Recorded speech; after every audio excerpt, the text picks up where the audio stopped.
I think that's very, very important to note as well. Now, last but not least, ladies and gentlemen, I got to get this out of the way.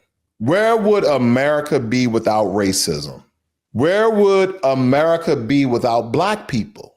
Now, for all the white supremacists and those who don't think they're racist, either way, I'm going to get some of the most defamatory, racist, prejudiced comments out of the way. I'm just going to go right here, ladies and gentlemen. What would America look like without Black people or other minorities? Not hate, just curious. Well, whoever wrote that question, they knew that hate will come out in some sort of way. He said, originally answered, what would the United States be without Black Americans? The prison population down by 40%. 52% of murders would disappear. So the prison population down by 40%. It would not be down by 40% because then they would have to police and incarcerate their own. Because if we have a campaign of mass incarceration, and then we also have organizations like the Innocent Project that over 45% of the people that are exonerated from jail are Black people, that means you can take that 40% away. You get what I'm getting at? So we have 40% down the prison population. But then we have reports that over 45% of Black people who have been incarcerated have been exonerated because police have planted drugs, misidentification, DNA evidence that they were never in the vicinity. They were not even in the same state sometimes. So again, we can debunk that. 52% of murders would disappear. I wonder, why do Black people live in these close confined areas where they're trampled and trampled on each other, and they're trying to scrabble for the lack of resources? Again, the Nazis, the way they treated the Jews in the Holocaust, they got all of their strategic urban warfare on citizens from America. I digress. There would be 39% less gang members. The only reason why you have the Bloods and the Crips is because they were there to protect the community. They were almost trying to form organizations like the Black Panther Party, as well as the Black Liberation Army, to protect their community. So again, they took a turn somehow and started to do infighting. I wonder why that happened. Was it because of the alleged CIA infusing the Black community with cocaine and crack? No. You're just giving excuses. You're just giving reasons. Oh, we don't want to talk about the truth. Obesity percentage dropped 11%. Oh, well. So again, oh my gosh, food deserts. We don't have food desert in America. If you guys are not understanding what a food desert is, basically, you may have a Walmart, you may have a grocery store, but they don't have fresh, nutritious food. And then when you make low wages, take for instance, I'm making $40,000 a year, and I have a family of two, and I know what you're going to say. Well, if you're only making that amount of money, you shouldn't have had children. I got it. You're right. But let's have a conversation.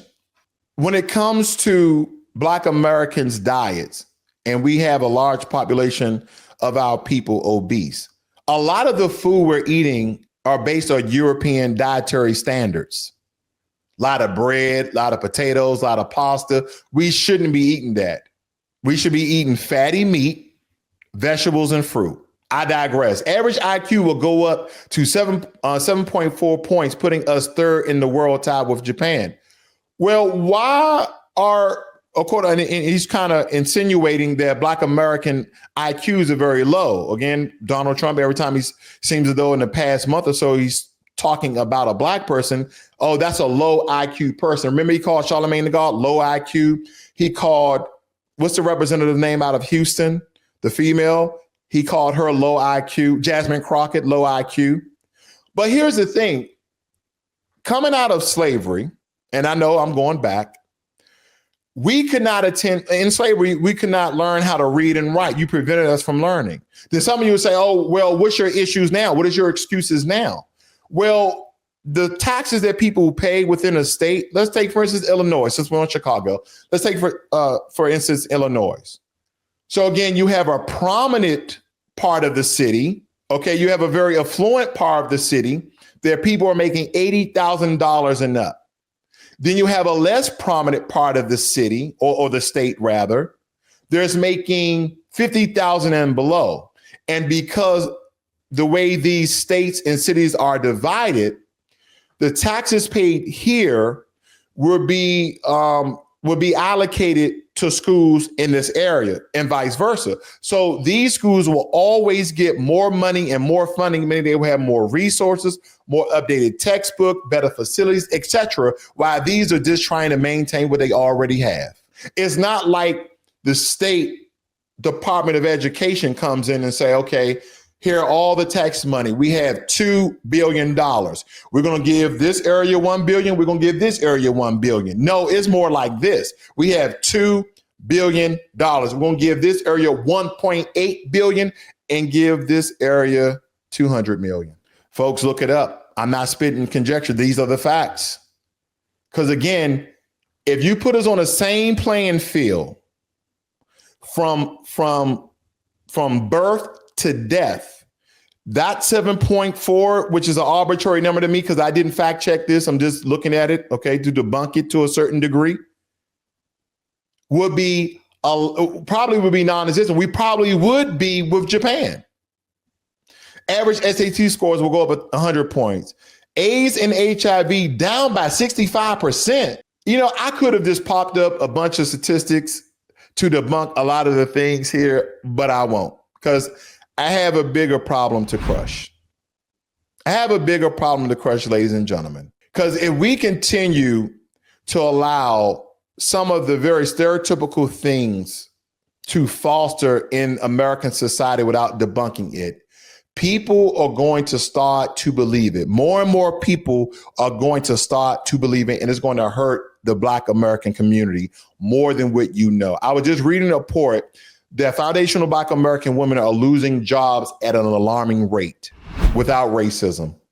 What America would be without racism? That's not a hypothetical, by the way. It's the most important question that this country has never dared to answer.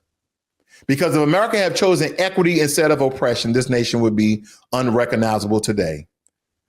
Racism is not just a moral failure, it's an economic catastrophe.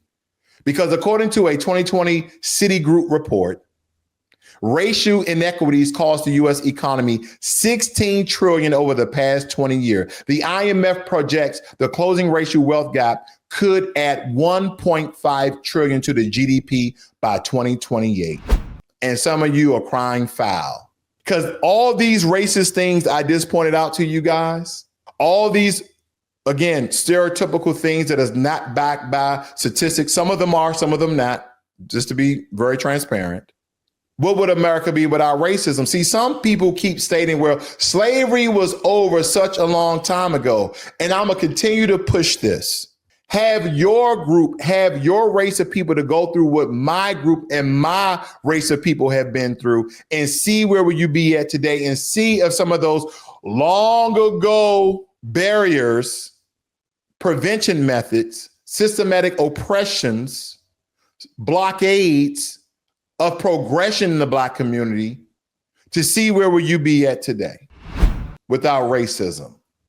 I want you guys to think about racism have robbed every American, not just Black Americans, of prosperity. If racism didn't exist, neighborhoods destroyed by redlining would today be thriving centers of business. If racism didn't block access to capital, Black entrepreneurs could have power waves of innovation. If racism hadn't devalued Black labor for centuries, we wouldn't have illegal immigrants in here trying to do the silent replacement theory. America's middle class would be twice as strong. You cannot tell me otherwise. A racism-free America means no segregated schools, no housing discrimination, no generational poverty cited by policy.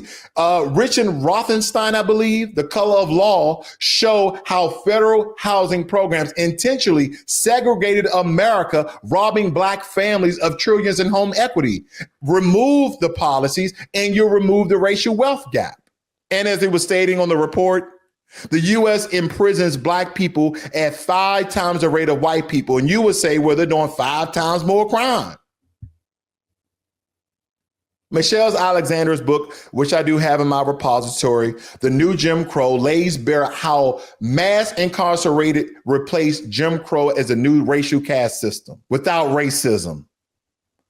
Policing and courts will be equal, ending centuries of mistrust between black communities and law enforcement. Racism literally kills. Studies from the CDC shows that black mothers die at 3 times the rate of white mothers. Racism causes stress. It does, believe me.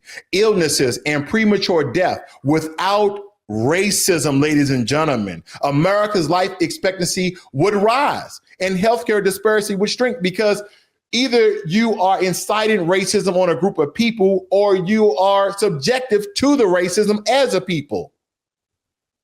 And I'm not just talking about white people. I'm talking about non-foundational Black Americans, how we've been stereotypically subjugated in a place where people believe all these things that we are supposedly doing at an alarming rate that will infringe on your way of life. So thus your stereotypical nature of saying racist and prejudiced things. Some believe Obama's election ended racism. It did not.